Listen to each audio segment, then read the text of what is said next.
Hello. Today we're going to look at what is sometimes called the thumb trick, what is sometimes called the afterthought thumb. It also can be used for an afterthought heel if you're doing socks. But basically what it is, it's used for a thumb. This is a mitten here that has, I think this is called a peasant thumb here. It's you have an opening, right there. So it's to get that opening. And what you do is you work up to the line in your chart that says you have to do a changeover, okay? And so what we have, basically a change, meaning some sort of change from the thumb. You've added all your thumb increased made stitches to make this thumb sort of come out. This is what this is. It gets larger, you go for a while, and then it tells you that you need to change over to where you're working the full width of the mitten, okay? So this is what we're going to do here. These, there are 3 stitches on the edges. I usually put 3. Some people put 1 or 2. Some people do another little pattern in there. Mine's just kind of striped on that particular thing. And then this is those 3 stitches represent these 3 stitches, but obviously in a much bigger scale. This is a much huger scale than I ever use. But I thought I did this so you hopefully could see this a little bit better. Okay, so what we're going to do is follow your chart, and for just this split second, we're going to do these 3 stitches. If I got the yarn, let's get this in the right spot. We're going to do these 3 stitches, just like that's just the edge of that has nothing to do with the thumb. I'll just anchor that way. That's just the edge of the mitten. And there's that. And now I'm going to switch this back over because this red one is actually my background color. Okay, I keep trying to, there we go. Sorry. All right, now, and one more blue, because that'll take care of those 3 stitches right there. Okay, now, this is where your waste yarn comes in, and I've got this really wild color of green waste yarn. And we're going to knit over this. In this case, there are 11 stitches here in the thumb. And those 11 stitches are between these 2, columns, this line, if you will, of color. I try to do that because it just makes the thumb stick out a little bit more. So let me get those done. 2, 3. Oop, I split it. This is real splitty yarn.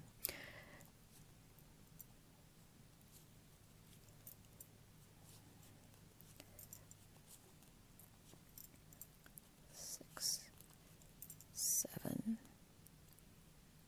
They're both pretty splitty yarns. 8, 9, 10, 11. All right, that's your thumb stitches right there in between these 2 columns, okay? Now what you want to do is put all these stitches back onto the left-hand needle.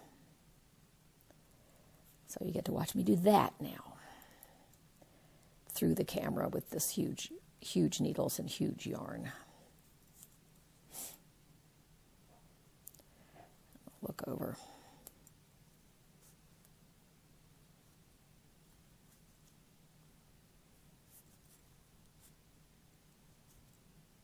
All right, so now we're back at the beginning.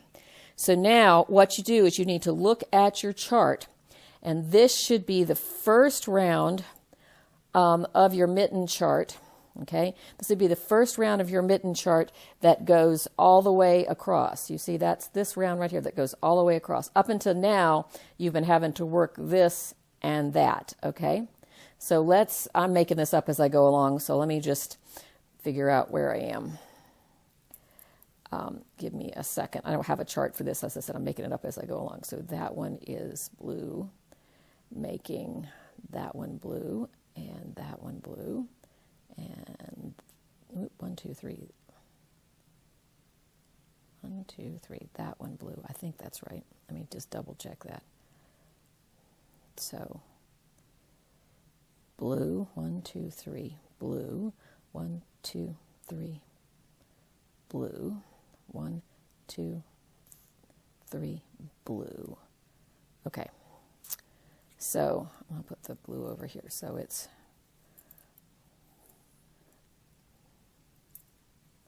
And this, as I said, is the first chart that goes all the way across. So this is 1. And let me snug that up just a little bit. There we go. And now blue. And see, I'm trying to look through the camera and do it. 1,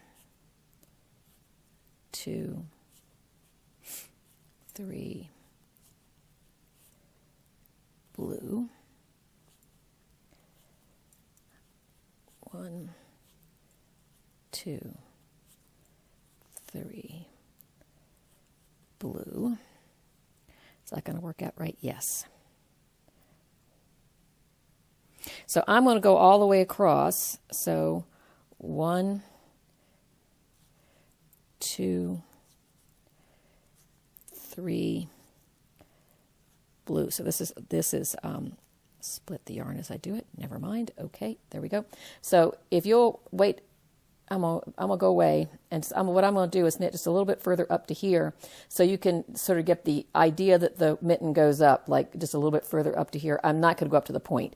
That's way too far. But I'm gonna get far enough away so that we can see this thing in here. And when I go back, we will then take this out and pick up stitches for the hole to make the thumb, because this is done at a separate time.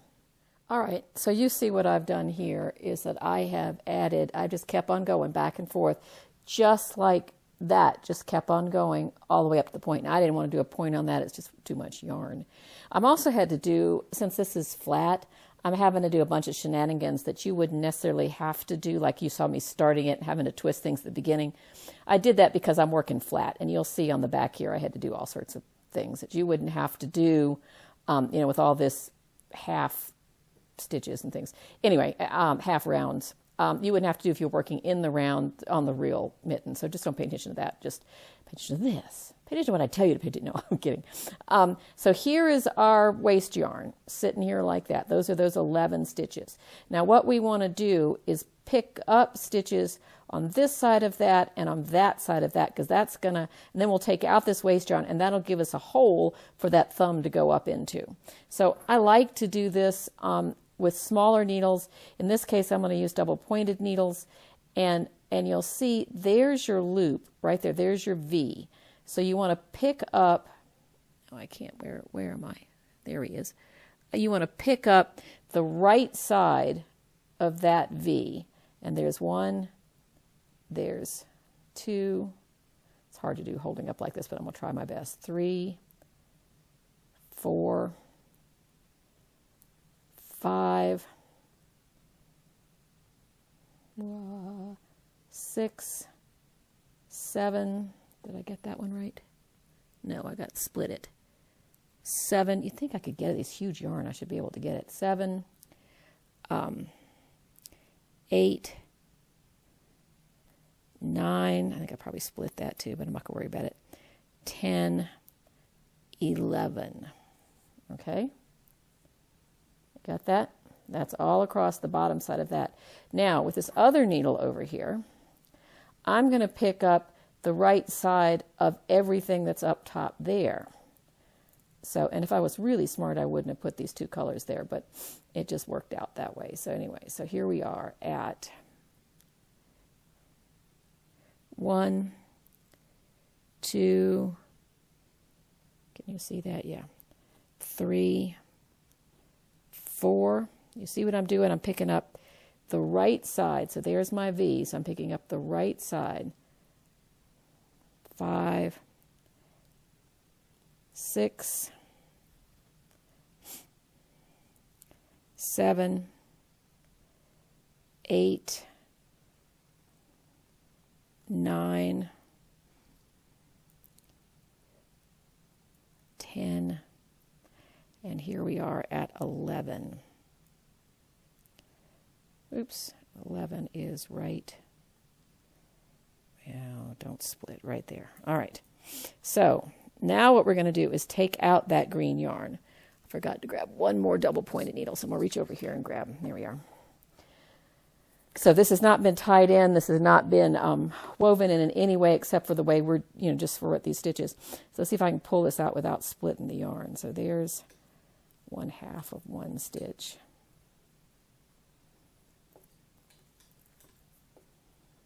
Hopefully I didn't grab half of it. Sometimes you need a little pair of scissors to get these things out, just to, just in case you've split the yarn in some way. But hopefully I haven't. There we are.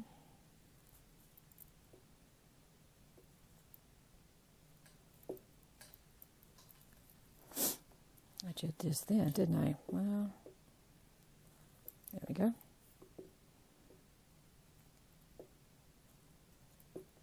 Sometimes you could do this with embroidery floss if you're working on a small enough, gauge, so that the cotton comes out real easily. This is becoming a mess, but I'm getting there. You see, I'm forming a hole here, which makes sense. When you take out a row of knitting, you're going to have a hole.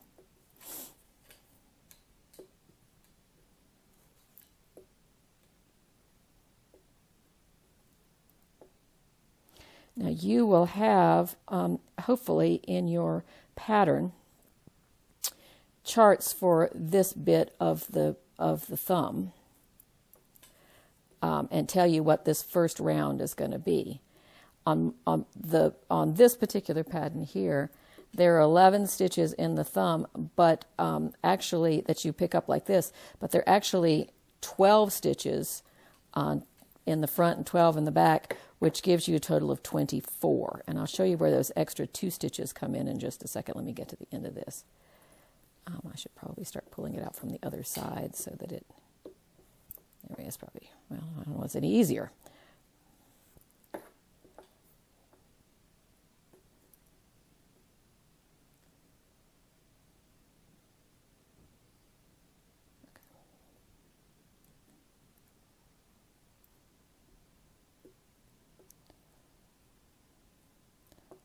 See, I've got a little bit of, there we are. I'm getting real close here.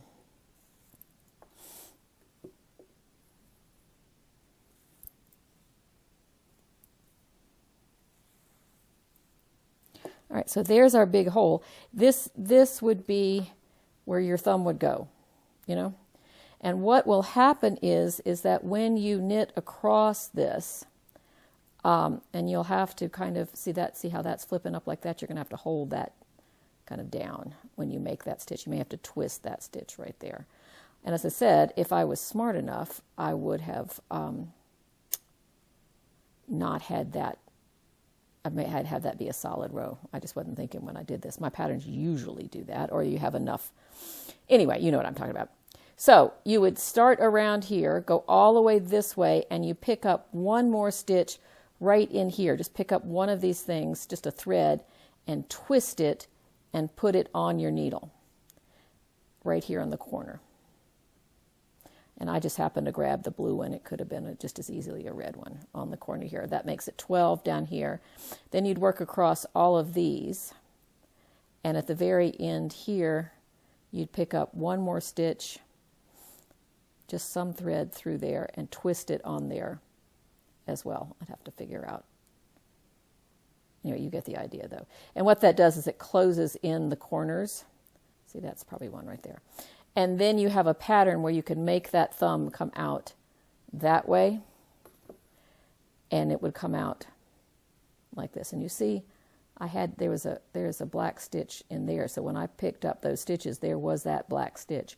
So you have to just sort of maneuver around, maybe twist that one of the blue one, equivalent to the blue one. So there you have it. That is commonly known as the thumb trick.